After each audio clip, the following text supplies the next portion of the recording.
2002 সালের ভোটার লিস্টে নাম নেই, তাহলে এসআইআর হলে ভোটার লিস্ট থেকে কি নিশ্চিত নাম বাদ চলে যাচ্ছে? এতদিন ধরে ভোট দেওয়ার পরেও তাহলে কি আর ভোট দানের যে স্বাধীনতা সেটা আমার আর থাকছে না? একদম চিন্তা করবেন না, সব সমস্যার সমাধান আছে, আপনারা বিচলিত হবেন না। Welcome to motivation centre. আমি শুভাশিস মজুমদার। আর থাম্বনেল দেখে আপনারা নিশ্চয়ই বুঝতে পেরেছেন আজকের আলোচনার বিষয়বস্তু কি হতে চলেছে। তো ভিডিওটি খুবই ইনফরমেটিভ হতে চলেছে, খুব বড় ভিডিও নয়, তাই ভিডিওটি শুরু থেকে শেষ অবধি দেখবেন। ভিডিওটি যদি ভালো লাগে অবশ্যই লাইক করবেন এবং শেয়ার করে আপনার প্রিয়জনের কাছে পৌঁছে দেবেন।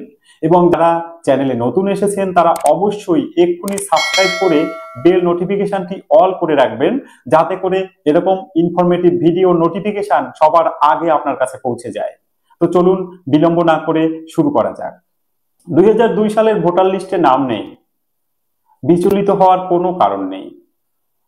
এসআইআর এর নিয়ম অনুযায়ী যে 11টা ডকুমেন্ট ছিল, অনেকেরই তার যে জন্ম সার্টিফিকেট সেটা নেই, সেটা ছেড়েই দিলাম। এরপরে রয়েছে পাসপোর্ট।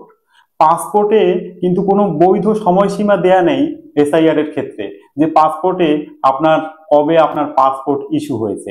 একটা ভ্যালিড পাসপোর্ট হলেই সেক্ষেত্রে আপনি মুক্তি পেতে পারেন। এডুকেশনাল সার্টিফিকেট, সেটারও কোনো সময়সীমা দেয়া নেই।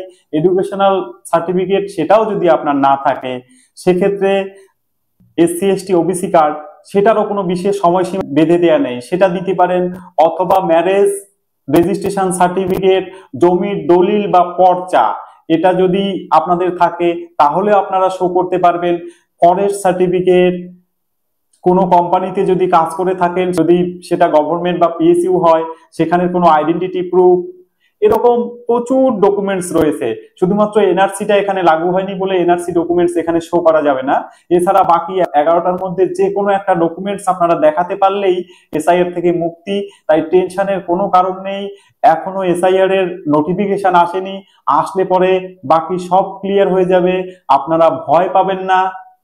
এসআইআর শুধুমাত্র মৃত ব্যক্তি বা যে ব্যক্তির নাম একাধিক জায়গায় রয়েছে তাদেরই বাদ দেওয়ার জন্য, অথবা যারা রোহিঙ্গা বা আসল অনুপ্রবেশকারী, যারা এখানে দেশদ্রোহীমূলক কিছু কর্মকাণ্ড করার জন্য বহিরাগত দেশ থেকে আসে, তাদের জন্যই এসআইআর প্রক্রিয়াটা।